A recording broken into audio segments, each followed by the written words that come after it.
creative tribe, welcome back to my channel. This is the third pattern making tutorial video. So recently I uploaded a sewing vlog wherein I made a basic skirt, and few of you commented and messaged me on Instagram asking me a tutorial on how to make the pattern. And since I'm all about spreading the DIY gospel, here it is. It's super easy and beginner friendly. After watching this, you will wonder why you ever spent your money on buying skirts. Seriously, it's that easy. Make this pattern and keep it ready, because in the upcoming videos I'll show you guys variations of this skirt, like this one, or maybe this one, or maybe this one, and many more. So go ahead, watch this video and keep your basic skirt pattern ready. Let's meet again to make more patterns, more skirts, and more reasons never to pay retail again.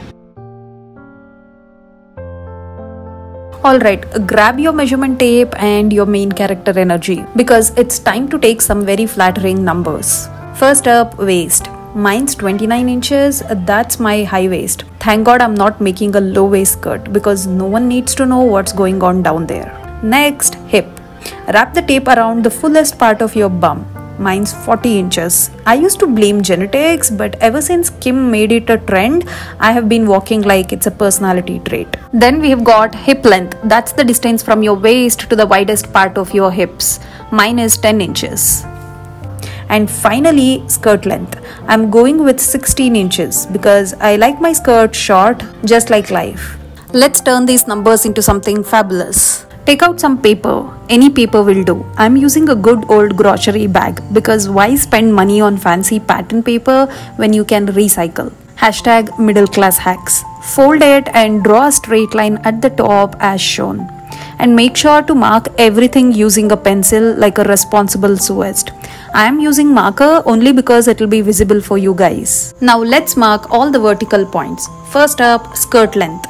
I am going for 16 inches, which conveniently is almost the full length of this grocery bag. I think it's a destiny. Anyway, mark a horizontal line at this point. Next, let's mark the hip length. Mine is 10 inches, so I'm just gonna mark that, and at this point I'm gonna draw a horizontal line.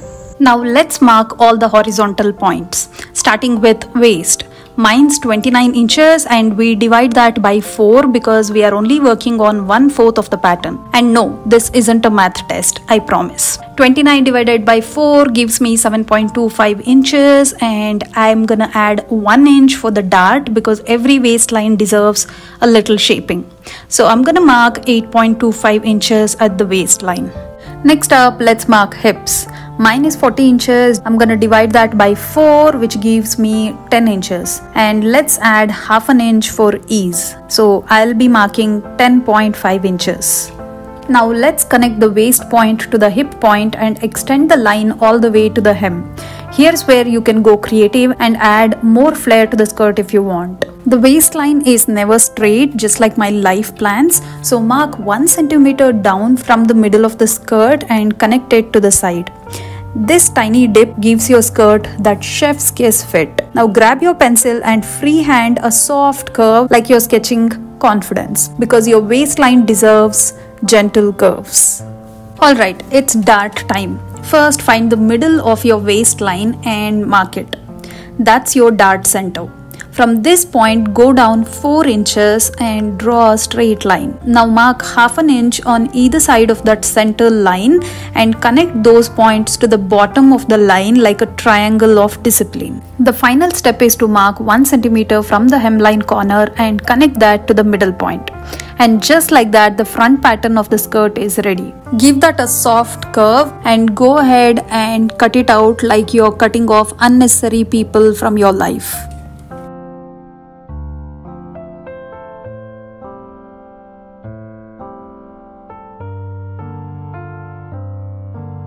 Now you have got your front skirt pattern ready. I have marked darts on the other side as well. Next up, the back pattern. And don't worry, it's super easy. Like easier than deciding what to watch on Netflix easy. So stay with me, we are almost at the finish line. Now take your front pattern and copy it onto a new piece of paper.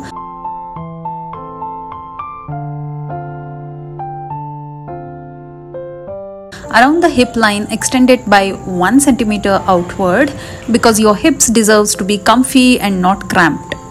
Then around the waist, toss in half a centimeter for some extra wiggle room. Now connect these points all the way down to the hemline. Now let's get those darts in place. Find the middle point on your back pattern and mark that. From there, measure 5 inches down and draw a straight line. Next, mark ½ inch on either side of the center line. Now connect these points to the bottom. It's pretty much same as the front pattern, but here's the twist. The dart length at the back is 5 inches while the front's is only 4 inches. Same concept, just a little more back support.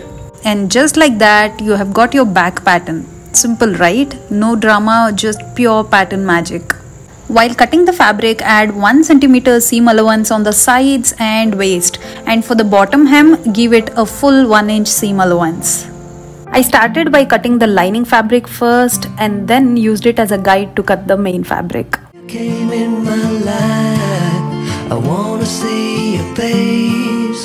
Never will I be the same again.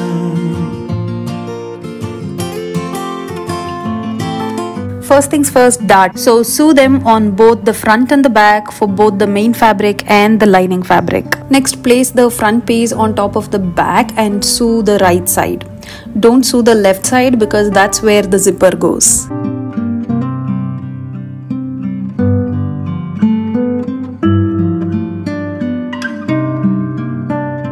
Now place the lining fabric on top of the main fabric with wrong sides facing each other and sew the waist. After that, double fold the lining alone and sew it. And also make sure to stitch both the sides.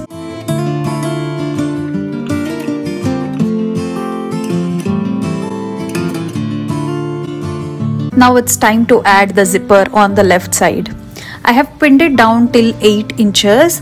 Now I'm gonna sew the zipper down and then sew the remaining fabric as well. Every time I sew a zipper, I send up a little prayer that it behaves. Because let's be real, zippers have one job but they love to test our patience. Now look at that finishing. The zipper is practically invisible and that's how you know you have done a good job. Time to add the final touch, the belt. I cut out a strap with 4 inches wide and as long as my skirt waist plus 2.5 inches. Now let's attach the belt to the skirt waist as shown. Pin it up and then sew it nice and steady, making sure it sits perfectly.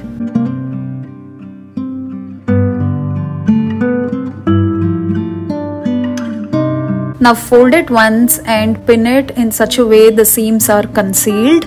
Pin it all the way around like it's a secret mission and sew it nice and neat as shown. I finished the bottom of the skirt by double folding it and hand hemming it. Oh, I also added the button, but of course my battery died just as I was about to record it. Anyway, here is the end result. Well, I thought I knew what life was all about. That song had already been sung. I was going on, still minding my own